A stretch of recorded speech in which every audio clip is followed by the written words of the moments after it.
Details చూద్దాం. హైదరాబాద్ గండిపేటలో ప్రభుత్వ భూమి కబ్జాకు నకిలీ జీవోలు, ఫేక్ ప్రభుత్వ రికార్డు కుట్ర కేసులో తాజాగా A9 వెళ్లి రాధాకృష్ణ, A10 గ్యారా ప్రవీణ్ కుమార్లను పోలీసులు అరెస్ట్ చేశారు. వైసీపీ నేత బొల్లా బ్రహ్మనాయుడు, రమేష్ పాత్రపై ఆధారాలు దొరికాయన్నారు. ఫేక్ జీవో కోసం రాధాకృష్ణకు బ్రహ్మనాయుడు 4 కోట్లు ఇచ్చారని డీసీపీ శ్రీనివాస్ తెలిపారు.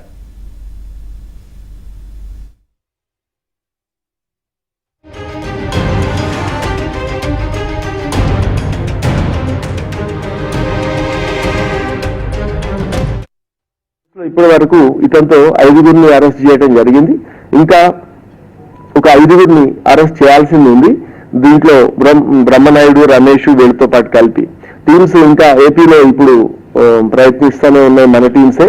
అతను పరారీలో ఉన్నాడు. ఆల్ ఫోన్స్ స్విచ్ ఆఫ్ పెట్టి టీమ్స్ దాంట్లో ఉన్నాయి.